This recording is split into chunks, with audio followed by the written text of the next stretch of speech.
Lo que hoy vamos a ver es el lenguaje ensamblador. Tanto la práctica 5 como práctica 6 va a ser de este tema y espero que sea un poquito más de agrado que el asqueroso punto flotante. A mí, en su momento cuando hice la materia, lo que no me quedaba claro es cómo encajaba todos los conceptos que había visto en ese momento con la realidad que uno vive, ¿no? Porque uno ve los binarios, el hexadecimal, todo, pero después va a la computadora, juega los jueguitos, entra el Chrome. ¿Dónde cierra todo esto? Nosotros arrancamos viendo binarios y hexadecimales, vimos que tenía sus limitaciones manejarse con binario en punto fijo, así que entramos en punto flotante. Vimos que las máquinas necesitaban un estándar, así que nació el IEEE 754 para establecer cómo nos íbamos a manejar con punto flotante en todas las máquinas del planeta. Y habíamos terminado, lo último que vimos fueron los circuitos combinacionales, donde vimos cómo se implementaban en hardware las compuertas lógicas, que las NAND nos servían para hacer las cosas más simples a nivel hardware, etc. Ahora, ¿dónde converge todo esto? Esa era la pregunta que yo me hice en su momento y que me gustaría responderles para que los conceptos queden claros, porque si no termina siendo una materia que respondimos de manera mecánica, no cerró nada y termina valiendo poco. La respuesta es la arquitectura de von Neumann, no sé cómo se pronuncia, von Neumann, pronúncielo como ustedes quieren, pero es ¿cómo? Neumann, von Neumann. El tema es el siguiente. Nuestras computadoras tienen estos tres componentes grandes, por así decirlo. Después adentro vean que tiene cada uno sus componentes, pero no me interesa. Lo primero que vemos es la parte del procesador. Es el Intel que ustedes compran, sí, el i7, la AMD Ryzen. Lo que ustedes compran para jugar a los jueguitos, bueno, ese es el procesador. Dentro del procesador tenemos partes que se encargan de toda la parte aritmético-lógica. Todo lo que nosotros vimos de sumar, restar binarios, los AND, los OR, ocurren en esta zona, dentro del procesador. Por supuesto, adentro tiene el registro, que ya vamos a ver lo que es, y unidades de control para gestiones internas. No me interesa. Sepan que el procesador y los binarios caen en esta parte. Después tenemos la memoria principal, también conocido como memoria RAM, es esa memoria que nosotros siempre estamos expandiendo para almacenar información. Dentro de esta memoria RAM, nosotros vamos a tener todas las variables que definen en Pascal, Java, Python, etc. Incluso el mismo código del programa se almacena en esta memoria principal. ¿Y de qué nos serviría estos dos componentes si nosotros no pudiéramos ingresar o extraer información? ¿Para qué me sirve una computadora que está procesando boludeces que yo después no voy a poder consultar? Entonces acá es cuando entra la parte de entrada y salida, que son el teclado, mouse, monitor, impresora y todo lo que se les ocurra. En esta parte no nos vamos a concentrar, nos vamos a concentrar en esta. Ahora, uno en el día a día programa en lenguajes de alto nivel, como Pascal, Java, Python, PHP, Ruby, etc. Pero los procesadores solo entienden binario, entonces nuevamente caemos en la gran pregunta, ¿qué hay en el medio? Porque ¿de qué me sirve aprender binario si yo después voy a Java, programo y funciona? Bueno, esos son los objetivos de esta materia, ver qué hay abajo. El compilador es una herramienta, un programita que se encarga de generar código que la máquina entiende, es decir, binario. ¿Sí? Acabamos de decir, los procesadores solo entienden binario. El compilador es lo que traduce nuestro código al binario de cada procesador. Entonces, nosotros cuando escribimos Pascal, definimos una variable con el valor 5 y yo quiero que corra en el Intel de la computadora de mi vieja, en el AMD de la computadora de mi tío Marcelo y en el Qualcomm Snapdragon del celular de mi hermana. ¿Cómo llego a generar el binario? Si quisiéramos programar en binario, nos suicidamos todos, nadie sería informático y cerraríamos la cosa ahí. Por suerte, existe el llamado compilador, o algunos lenguajes usan lo que se llama intérprete. La diferencia entre compilador e intérprete la van a ver en otra materia. Pero la tarea de este programita es generar el código binario, es decir, el código que la máquina puede entender. Fíjense que puede que este código binario varíe, de hecho en la práctica varía y mucho, para las diferentes arquitecturas, pero mi código sigue siendo el mismo. ¿Qué es este binario? Bueno, los ingenieros que desarrollan el procesador de Intel dicen, bueno, flaco, si vos querés hacer una asignación, es el código 1101 y me pasás, no sé, el valor en binario. El de AMD dice, no, el código de asignación en mi arquitectura es el 00110. ¿Estamos? Cada uno tiene un código para la asignación, para la suma y para cada operación que se puede hacer en estas arquitecturas. Lo que vamos a ver hoy es el lenguaje ensamblador, también llamado assembler o assembly, que es otro lenguaje de programación común y corriente. Esto es importante. Mucha gente confunde el assembler con el código que la máquina entiende. Si yo le meto el assembler al procesador, el procesador no va a saber de qué carajo estoy hablando. Nosotros vamos a ver que hay algunas diferencias con el assembler y los lenguajes que ustedes manejan. Pascal, ahora en el segundo semestre van a manejar Java y más adelante van a manejar muchos más. Y van a ver que el que más sufrieron va a ser el lenguaje ensamblador. ¿Por qué? Porque es de bajo nivel y es un mapeo directo de las instrucciones de binario. ¿Qué significa esto? ¿Vieron que les dije que la asignación tenía un código en binario? Bueno, el ensamblador está muy cercano a eso. Vamos a ver que cada procesador, al igual que el binario, tiene el propio. Entonces, teníamos el Intel, el AMD, el Snapdragon y cualquier otro que venga. El lenguaje assembler, fíjense que ahora tiene su propia sintaxis, como si fuera un lenguaje de programación distinto.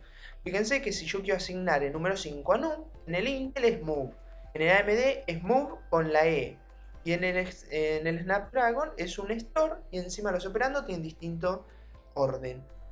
Esto es a modo de ejemplo, no son así las instrucciones, pero bueno, es para que entiendan que cada procesador tiene su propio lenguaje ensamblador. Aún así, esto tiene que pasar por la compilación para generar el código de máquina que habíamos visto antes. Antes de continuar con el lenguaje ensamblador que vamos a encarar en la práctica 5 y 6 y en la arquitectura de computadora, que es la materia que sigue, van a ver que en la práctica hay ejercicios con máquinas de 1, 2 o 3 direcciones, así que quiero encarar eso también antes de continuar. Como dijimos, no, quizás ni lo dije, pero una variable se almacena en memoria, eso sí lo dije, y en la memoria se maneja con direcciones. Tengo celditas en la memoria, eso ya lo vamos a ver ahora en un momento. Entonces cada dirección referencia a una celda donde yo tengo una variable. Entonces cuando me hablan de una máquina de 1, 2 o 3 direcciones, significa que por instrucción puedo manejar 1, 2 o 3 variables al mismo tiempo. Entonces en la práctica me dicen, escriba esta formulita, implemente esta formulita en lenguaje ensamblador, donde tengo que sumar A más B dividido C menos D. Tan simple como eso. Y me dan algunos valores, bueno, no me dan algunos valores, yo acá los estoy poniendo para el ejemplo. A más B es 10, ¿sí? 6 más 4, 10, dividido C, que es 2, es 5, menos 1, 4. Tan simple como eso. Ahora me dicen, bueno, implementé en máquinas de 1, 2 o 3 direcciones con estas instrucciones. El load carga la variable en contexto, es decir, para poder usarla. Tenemos la variable A, B, así como definen en Pascal las variables, bueno, acá también las tenemos. Esto es 6. Cuando yo hago load,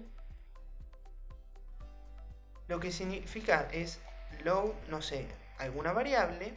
Ahora vamos a ver cuál.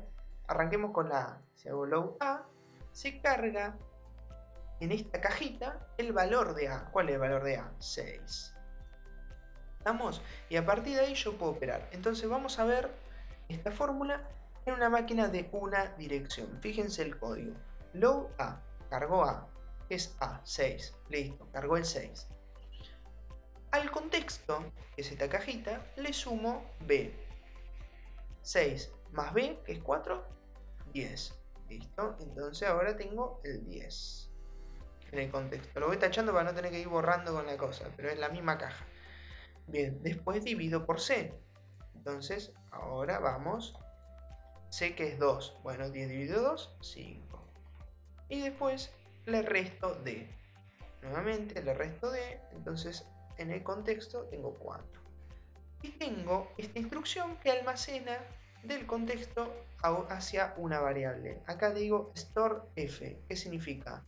Lo que tenés en la cajita, guardalo en f. Entonces f ahora vale 4. Vamos. ¿Por qué hago todo este quilombo? Porque tengo solo una máquina de una dirección. Puedo manejar de a una variable al mismo tiempo. No pueden hacer, como hacen en Pascal, num igual a más b. Viste que pueden programar como quieren. Bueno, acá no existe. Esto es bajo nivel y pueden manejarte de a una sola variable. Fíjense. Ustedes podrían hacer esto en Pascal y saldría como piña. Acá pueden manejarse de a una variable. Entonces, como la máquina de dos direcciones, podría ser un poquito más fácil, ¿no? Veamos. Move es la asignación. Entonces le digo a f, ponele el valor de a. A f, súmale b. A f, dividilo por c. Y a f, restale d. Fíjense que f constantemente le estoy poniendo el valor. En este caso, la primera instrucción, move a hacia f. Es a, 6. Bueno, entonces f vale 6. Ahora, sumale a f, b. Esto es equivalente a cuando ustedes hacen en Pascal esto. Estamos en la suma. Vieron que en Pascal pueden hacer esto. La misma variable igual a la misma variable más b. Bueno, acá es lo mismo que está haciendo acá. Suma b con f y almacenalo en f. Entonces lo sumo, ahora vale 10. Y hago lo mismo con la división. Y después hago lo mismo con la resta. Llegamos a lo mismo, pero ahora el contexto no existe. ¿Por qué? Porque puedo manejar dos variables. La variable que aparece primero en las operaciones de suma, división o resta es donde se almacena el resultado. Y en la máquina de tres direcciones ya es un golazo, porque fíjense que acá sumo A y B, y se almacena en F. Y después divido F por C y se almacena en F, y después resto D a F y se almacena en F. ¿Ok? Puedo manejar cada vez más variables a medida que tengo más direcciones en mi procesador. Esta es la respuesta al punto 1. ¿Vamos? No sé si quiero ahondar tanto en detalle con esto. Ahora, che, Gena, buenísimo. Si tengo 3 direcciones, ¿por qué no agrego 4? ¿Por qué no agrego 5? Y mi procesador puede manejar 37 variables al mismo tiempo. Y listo. ¿Por qué manejarse con máquinas de una dirección, dos direcciones? Bueno, para hacer eso hay que saber que cada una tiene sus ventajas y sus desventajas, como todo en la vida. Pero queremos analizar el coste de este programita pedorro en cuestión de espacio. Entonces, fíjense, cuestión de espacio y cuestión de accesos a memoria. Cada acceso a memoria es lento, ¿sí? Todo lo que ocurre en el procesador es rapidísimo, lo que ocurre en memoria, y bueno, cuando tengo que historiar algo de la memoria RAM, si bien es rapidísima, tiene un coste. Entonces veamos el tamaño del programa. En memoria, ¿cuánto ocupa este programita? ¿Esto cómo se calcula? Se calcula el código de operación. Fíjense, cada código de operación ocupa 6 bits. ¿Qué significa esto? El load, el add, el div, estas sentencias ocupan espacio en memoria. No solo las variables que ustedes definen se encargan en memoria, sino cuando ustedes suman, hacen una asignación, hacen un for, hacen un while. Cada una de esas sentencias se almacena en memoria con el código binario que dijo Intel, que representaba el while, que representaba, ¿sí? ¿Se entiende? Entonces, cada código de operación en esta arquitectura ficticia ocupa 6 bits. Y las direcciones de memoria, 10 bits. Bueno, entonces, la máquina de una dirección, ¿cuánto pesa? Bueno, veamos, tenemos 5 instrucciones. Cada una de las sentencias de estas 5 instrucciones dijimos que ocupa 6 bits. Entonces hago 5 por 6. Más las 5 instrucciones acceden una vez a memoria, ¿sí? Fíjense que A, B, C, D y F son variables. Y la dirección de memoria, cada una ocupa 10 bits. Entonces tengo 5 variables, cada una por 10 bits. En total son 80 bits, en total es lo mismo que decir 10 bytes. ¿Y cuántos accesos a memoria tengo? Los accesos a memoria se miden por las instrucciones y las operaciones que hago, los operandos que hago. Fíjense, ¿cuántas instrucciones tengo? 5. Bueno, entonces son 5. ¿Más cuánto? Más los operandos que uso.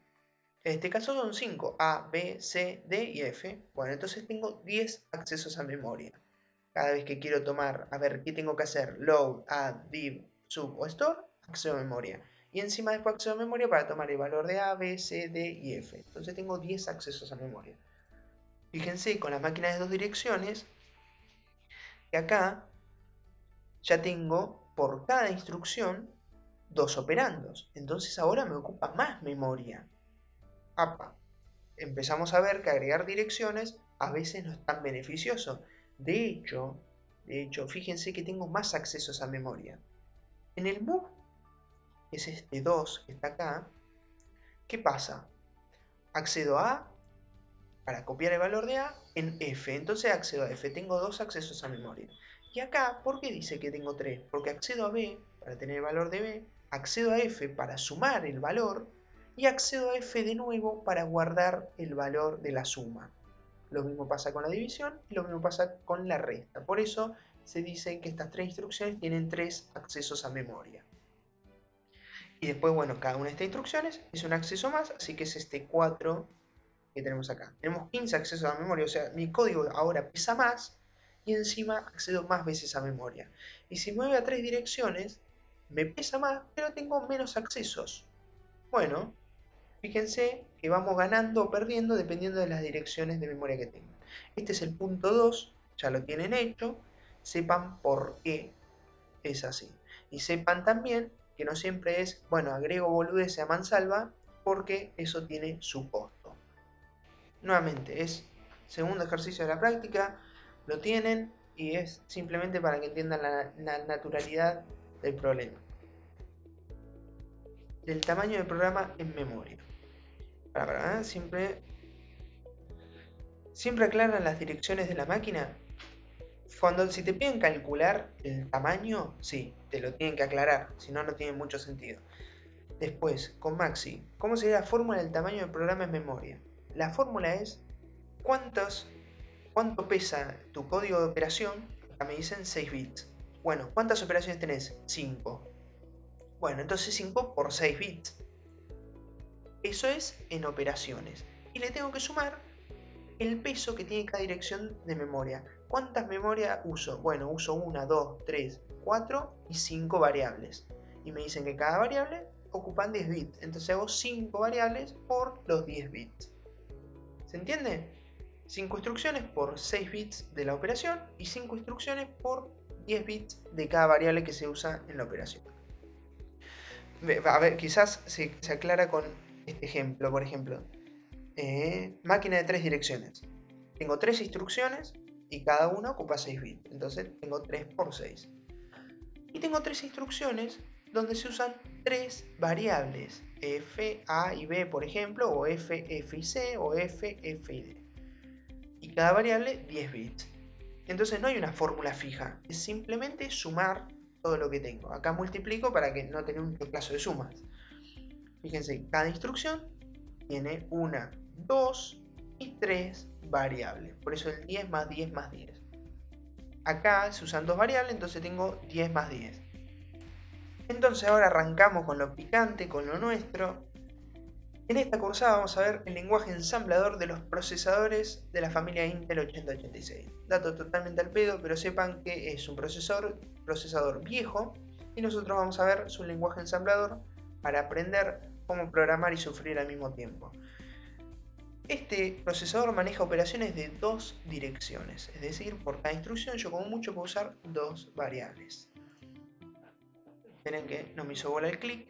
Posee 4 registros. Ya vamos a ver qué son los registros, pero sepan que son cajitas donde puedo guardar información y se accede muy rápido. Vamos a utilizar el simulador BONSIM, que se puede acceder a través de esta URL, bonsim.github.io, yo después se las paso igual por mail.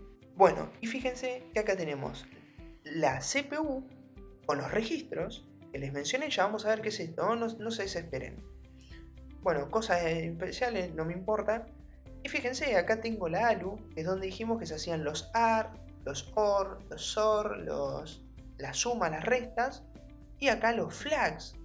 ¿Se acuerdan de los flags? El de carry, el de overflow, el del negativo, que acá aparece como S de signo, y el de Z, que es 0. Bueno, acá tenemos la memoria. Pueden usar esto, para los que la quieran pasar realmente mal, pueden usar el MSX88, que es un simulador solo para Windows, que es el que se usaba en la cátedra hasta hace unos años.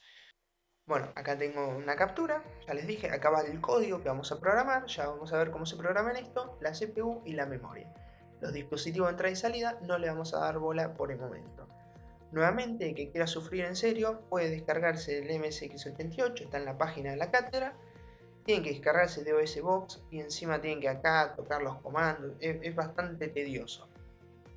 Pero bueno, acá nuevamente tenemos la memoria, la CPU con todos los componentes internos y los registros. Y bueno, y acá está la entrada y salida que nuevamente no lo vamos a ver. Comencemos.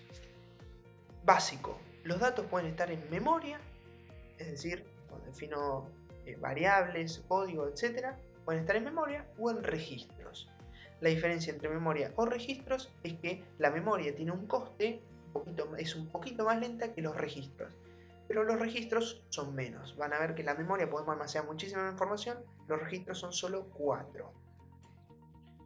¿Cómo se define una variable? Ponemos el nombre de la variable, el tipo y el valor. Fíjense que hay solo dos tipos acá, db y dw. ¿Qué significa? Data byte y data word. La diferencia es que este ocupa solo un byte y data word ocupa 2 bytes. Si yo defino una variable num1 de un byte, ¿qué valor puedo poner acá? ¿Puedo poner el 256, por ejemplo? Respóndanme esto, por favor. Un byte me dicen que puedo poner acá. Un byte, no un bit. ¿Y un byte cuántos bits tenían? Tenían 8. ¿Estamos? Básico. Un byte son 8 bits. Y si tenía 8 bits, ¿cuánto es el máximo número que podía representar? El rango, ¿se acuerdan? De 0 a 2 a la n menos 1. Es decir, 255. Si yo pongo el 256, no me entra en un byte. ¿Qué tendría que hacer? Tendría que poner dw. Ahora tengo 2 bytes, puedo almacenar mucha más información. Vamos a ver algunos ejemplos. Variable 1 me ocupa un byte en memoria. Y le pongo el valor 10. Pero podría definir una variable sin valor, no inicializado, como se pone con el signo de pregunta. Podría armar un arreglo. 1, 2, 3, 4 y 5. Cada uno de estos arreglos ocupa un byte. ¿Por qué? Porque yo acá puse db. Podría poner un string. Ya vamos a ver que esto en realidad es un arreglo de números. Es el código ASCII. El código ASCII es un número, significa un carácter. Tranqui, no lo vemos por ahora. Y encima es tan grosso este procesador que puedo poner números en hexadecimal. Si le pongo el 0 adelante y la H atrás, digo que lo del medio es un hexadecimal. También podría poner en binario. Esto es la hostia. Fíjense, bueno, este no sé qué valor es, pero entra en un byte. Porque, miren, tengo 8 bits. Así que me entra en un byte. Esto es un byte. Andá a saber qué valor decimal es, no lo calculé. Y después tenemos los registros. Son 4. AX, BX, CX y DX. Y cada uno tiene dos partes. La parte baja, que lo ponemos como L de low en inglés, y la parte alta, que es high en inglés. Y cada parte tiene un bit. Es decir, puedo almacenar por cada registro un byte, perdón. Entonces por cada registro puedo almacenar 2 bytes. Ya vamos a ver cómo se utiliza esto, no le den bola. Vamos a concentrarnos en las variables. Este procesador puede direccionar una memoria de 16 bits. 16 bits. Es decir, que tenemos 2 a la 16 celdas de memoria. ¿Qué es una celda de memoria? Esto es una celda de memoria. Cuando nosotros compramos una memoria RAM, nosotros tenemos tantos gigas de espacio en esa memoria. Ya lo vamos a ver, ahora hacemos un calculito. Por simpleza, para no poner 16 ceros hasta 16 unos, luego ponemos la dirección en hexadecimal. Fíjense que en vez de poner 16 ceros, pongo 4 ceros en hexadecimal. Esta es la dirección de la celdita, de la primera celda de mi memoria, la segunda dirección de la primera celda de mi memoria. ¡Oh, Dios! La dirección de la segunda celda de memoria, ahí está. Y cada celda de memoria puede almacenar un byte de datos. Es decir, tengo un byte acá, tengo otro byte acá, tengo otro byte acá, etc. Entonces veamos algo del mundo real. Este procesador puede direccionar 16 bits. Los procesadores actuales ya van por 64. ¿Se acuerdan cuando tenían un Windows de 32 bits? Bueno, significaba que podía hacer 2 a la 32, direccionar 2 a la 32 celdas de memoria. O sea, ese Windows, ese Linux, ese Mac que ustedes tenían de 32 bits, podía direccionar 2 a la 32 celditas, cada una de un byte. ¿Qué pasó con esto? Vamos a la calculadora. 2, pero la puta que me reparió. ¿Cómo es? 2, ¿dónde puedo elevar esto a algo? Porque estoy, ahí estamos. 2 a la, ahí estamos, a la 32 celdas. Podía direccionar 4.294.000, etcétera, celdas de memoria. Y cada una es de un byte. O sea, puedo direccionar 4 millones de bytes en un Windows de 32 bits. ¿Qué pasaba con esto? Vamos a pasarlo a kilobytes. Vamos a pasarlos a mega. Vamos a pasarlo a gigas. 4 gigas de memoria RAM podía manejar mi Windows. ¿Qué pasa ahora? El Call of Duty me pide 8 gigas. Entonces, en mi Windows 32 yo ya no puedo ni instalar el Call of Duty ni un counter muy moderno porque solo puedo meter 4 GB. Instálense un Windows de 32 bits, pónganle 32 GB de memoria RAM y fíjense que no lo va a utilizar. Con 64 bits, ¿qué pasa ahora? Tenemos 64 bits, puedo direccionar 2 a la 64 celditas de un byte.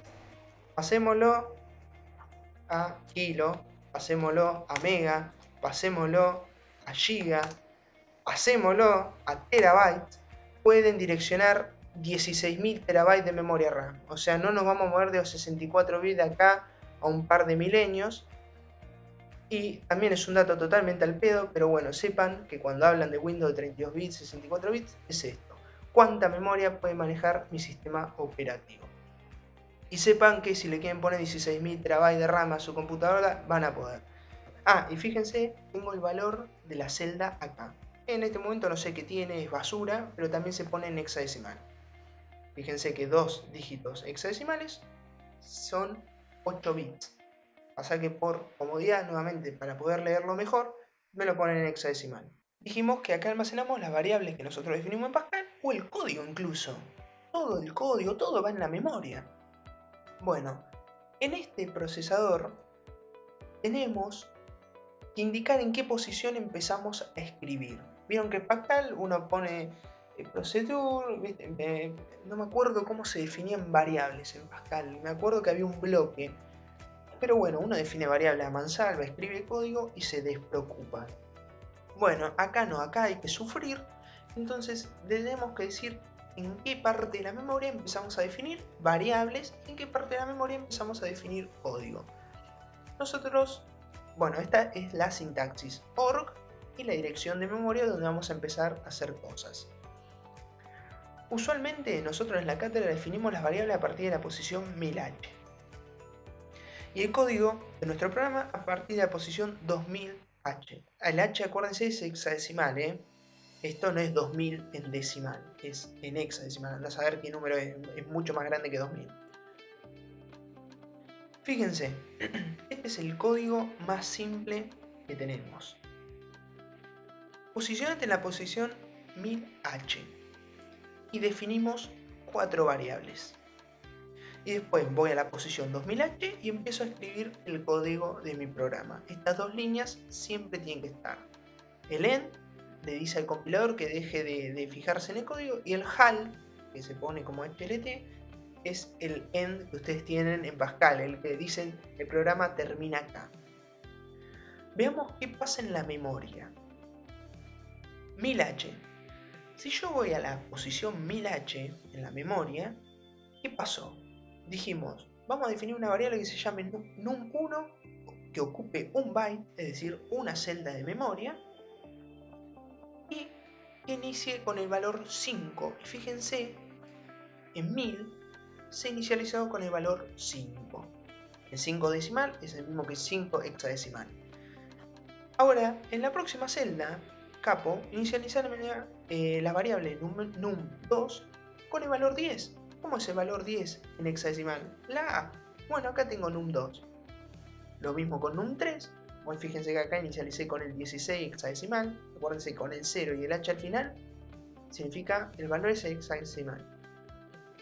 Y fíjense num4. DW, es decir, 2 bytes, es decir, 2 celdas de memoria. ¿Con qué valor? Con el 1, 2, 3, 4 en hexadecimal, andá a saber qué valor es en el decimal, no lo sé. Pero fíjense cómo inicializó. Me ocupa 2 celdas de memoria, porque ya el 1234 en hexadecimal no me entra en una celda de memoria. Y fíjense que me puso la parte alta, la parte baja, perdón, y la parte alta abajo. ¿Estamos? Todo por decirle que va a ocupar 2 celdas de memoria. Vamos a copiar eso. Miren lo que pasa. Ponemos el código y acá podemos ir línea por línea. Cuando tocamos ejecución rápida o depurar, ya se cargan los datos en memoria. Y acá yo puedo ir a la posición que quiera. 1000. Fíjense, el 5, el 10 de num2. Vamos a ver en num3, 16H. Acá está el 16H y acá está el 1234. ¿Estamos? Así es como nos organizamos. Veamos, por ejemplo, puedo definir el 5. Quiero mostrarles el error. Fíjense, si yo pongo de un byte y pongo el 256, el compilador ya me dice, este valor no puede representarse con 8 bits. Si yo le digo, bueno, está bien, que ocupe 2 bytes, ya desaparece el cartelito. Fíjense que si pongo 255, ya no chilla. Puedo poner un binario. ¿Cuál es el 1001 en binario? Bueno, fijémonos, ponemos depurar, es el 9. Y así vamos definiendo las variables que queramos utilizar. Exacto, Mati. O sea, si yo pongo DW, estoy diciendo es un data word, data palabra, por así traducirlo en español. Significa ocupa 2 celdas de memoria. Si está DB, que significa data byte, solo ocupa una celda de memoria. La parte baja siempre es arrancando, es la parte menos significativa, por así decirlo. Así como nos manejamos en binario. Es la parte de acá abajo. Acuérdense, acá nos manejamos de a bytes. Y un byte son 2 dígitos en hexadecimal. ¿Ok? Esto es un byte. Es decir, 8 bits, es decir, 2 números hexadecimales. Bueno, acá tengo dos partes. La parte baja, que es este 34, y la parte alta, que es este 12. ¿Por qué? Porque esto es un byte y esto es el otro byte más significativo. Y la memoria, fíjate que va aumentando para abajo. 1000, 1001, 1002, 1003. Entonces se pone la parte baja y la parte alta abajo. Sí, es una forrada, pero sepan que es así. O sea, se direcciona de arriba hacia abajo y nosotros ponemos la parte menos significativa en la dirección de memoria más chica. Fíjense, 1003, 1004. Bueno, la parte baja va en 1003. La parte alta va en 1004. No puede ocupar más de 2. Lo máximo que tengo acá son 2 bytes. Lo que sí puedo hacer es definir una tabla. Refrescar la pantalla para que se me limpie la memoria. Si vamos a la posición 1000H, fíjense que hay basura, ¿ok? Porque la memoria arranca así, con basura. No arranca todo en cero, no. Vamos a definir una variable que se llame var1. Y vamos a definir una tabla. Esperen, quizás no se está viendo bien esto. Vamos a meterle un poquito de zoom. Yo lo que puedo hacer es un arreglo. ¿Qué pasa cuando ustedes definen un arreglo en Pascal o en lo que sea? Decimos, almacenamos un arreglo de 1 byte cada elemento. El 1, el 2, el 3, el 4, el 5, cada uno ocupa 1 byte, es decir, una celda de memoria. ¿Y cómo se ordena la memoria? Cargamos y fíjense, la posición 1000 arrancó el 1, después vino el 2, el 3, el 4 y el 5. Los arreglos se meten de manera continua en la memoria. Bueno, ¿cómo se asignan esto? En Pascal tienen el 2 puntos igual. Bueno, acá es el move. El move me sirve para mover a todos lados. Fíjense acá. Vamos a empezar a usar los registros. Move, destino, origen. ¿Qué significa? Móveme el valor de la variable num1 a la parte baja del registro AX. Puedo hacer lo mismo con num2, pero a la parte alta. Puedo hacer lo mismo con num4. Fíjense, num4 es de 2 celdas, es decir, 2 bytes. ¿Y qué dijimos de la parte baja y parte alta de los registros? Cada uno tiene 1 byte, como una celdita de memoria.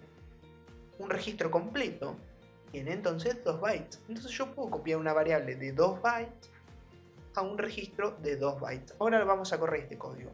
Incluso puedo copiar de un registro a otro registro. Y puedo copiar, ya vamos a ver, vamos a poner el código acá. A mí me falta el HAL y el END. Si no pongo el HAL, el programa no puede terminar. Vamos a depurar. Fíjense, tenemos los registros. Acuérdense, los registros se usan para almacenar información que requiero que sea muy rápido. Y los voy a usar también para operar. Ahora vamos a ver por qué. Vamos al primer paso, el de copiar num1 a AL. Significa, copiame num1, que es el 5, a la parte baja de AX. ¿Cuál es la parte baja de AX? AL. Bueno, si damos el primer paso, fíjense que acá me puso el 5. Vamos a ver, hacer lo mismo con la parte alta, pero el número 2. ¿Cuál es el número 2? El 10. Bueno, vamos, pumba. El 10 en la parte alta de AX.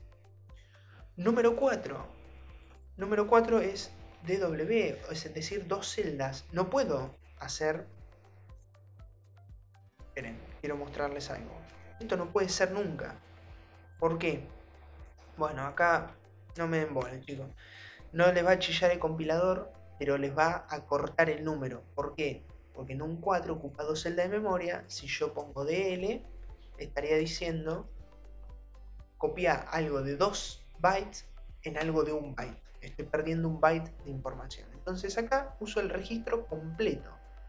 Vamos a ver. Paso 1, paso 2, paso 3. DX ahora tiene el 1, 2, 3, 4. Fíjense, parte alta y parte baja, como pasaba en la memoria. Parte baja y parte alta. Parte baja y parte alta.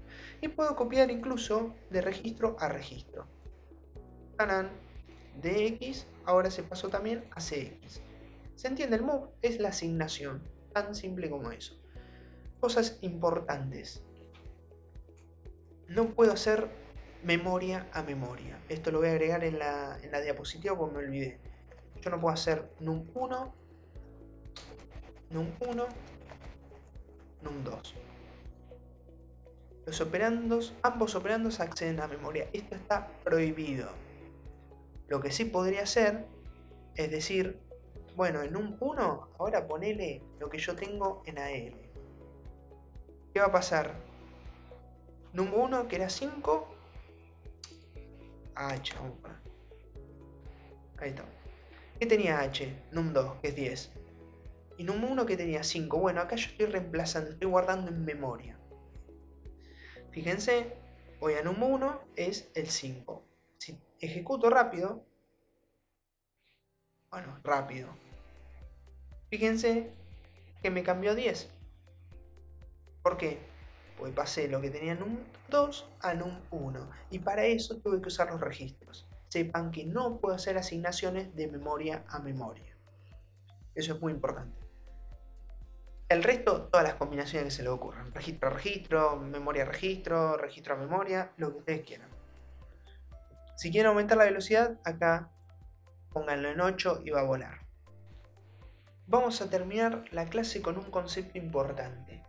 Hay 4 modos de direccionamiento que se pueden utilizar. El inmediato es cuando, por direccionamiento me refiero al segundo operando, es decir, para analizar el coste de cada operación. Entonces, fíjense, el direccionamiento inmediato es cuando yo muevo un número fijo. Se utiliza un valor fijo, no requiere acceso a memoria, no requiere acceso al registro, nada para obtener este valor, el 9. Después hay uno llamado directo, que es cuando uso una variable. Se requiere un acceso a memoria para tomar el valor de esa variable. Bueno, esto se llama direccionamiento directo. Después tenemos directo por registro, es cuando el segundo operando es un registro. No requiero acceso a memoria, sino un acceso a un registro que es rapidísimo. Y después indirecto por registro. Este es el picante que nadie entiende, pero no es nada más que un puntero. ¿Se acuerdan que es un puntero en Pascal? Es una dirección de memoria, entonces yo puedo fijarme a qué apunta esa dirección de memoria. Requiere un acceso extra a memoria. Vamos a concentrarnos en esto. ¿Qué estoy haciendo acá? El registro BX puede servir como puntero. Es el único registro que puede servir como puntero. ¿Qué hacemos? Tenemos un valor que quiero usar y acá tenemos los registros con información en AX, X y DX que no me importa. Lo único en que me voy a concentrar es en BX. Y en BX, en vez de tener un 5, un 8, lo que carajo sea, tengo una dirección de memoria. Es la dirección del operando que quiero usar. Entonces, ¿qué va a pasar si hacemos esto en nuestro código? Vamos al bonsim y vamos a mover a BX el valor 1000H. Si quieren poner el 0 acá, pónganlo. Si no, ya con solo poner el H al final funciona. Acá lo mismo. ¿Vamos? Pero bueno, yo siempre se los dejo por si lo llegan a ver, porque hay veces que se confunden y creen que es un número de 3 bytes y se les explota la cabeza. ¿Por qué en BX y no en BL o en BH? Porque 1000 ocupa 2 bytes. Acuérdense, esto es un byte, esto es otro byte. No puedo almacenarlo en la parte baja o en la parte alta. Necesito el registro completo, BX completo. Bueno, y acá vamos a poner move a L lo que apunta BX. ¿Qué son estos corchetes? Estos corchetes dicen anda a donde está apuntando BX. Vamos a correr paso por paso. Primer paso, muevo a BX el valor 1000H. Fíjense que acá tenemos 1000H. Entonces, cuando ejecute esta instrucción, voy a copiar acá lo que está apuntando 1000H. Si vamos a la posición 1000H, la tengo acá. ¿Qué tiene 1000H? El 5. Bueno, tanan, AL ahora tiene el 5. ¿Por qué? Porque era lo que apuntaba. Es un puntero. Pasa que en Pascal uno se abstrae de las direcciones de memoria. En Pascal uno define un puntero y dice, bueno, lo que apunta a este puntero, poner este valor. Lo que apunta a este puntero, poner este otro valor. Bueno, acá no existe esa abstracción, acá la tenés que sufrir. Che, Gena, pero esto es muy fijo. ¿Cómo podría obtener, por ejemplo, la dirección de num3? Bueno, existe una instrucción que se llama offset. Está en la diapositiva, ahora se los voy a mostrar. Y le paso el nombre de la variable. Si depuramos esto, pues justo num4 es de coso, de 2 bytes, ahí está. Si depuramos esto, fíjense que en BX se copió el 1002. ¿Por qué? Porque 1000 es el num1, 1001 es el num2 y 1002 es el num3. Entonces con offset yo ya tengo la dirección, ya no tengo que poner fijo el numerito, porque a veces no me sirve. A veces me tengo que manejar de manera dinámica, que me diga el procesador dónde está esa variable. Bueno, con offset se puede. Si hacemos el siguiente paso, ¿qué va a hacer? Bueno, a lo que apunta BX. ¿Qué apunta BX? 1002. ¿Qué hay en el 1002? El 16H. Bueno, ponelo en AL. Hacemos así. 16H ahora está en AL. Y termina el programa. Espérenme un segundo. Se puede usar offset para obtener la dirección de una variable. Cuando termine cosas, ahí está, move bx offset num1, en vez de poner el 1000h fijo. Sepan que esto existe.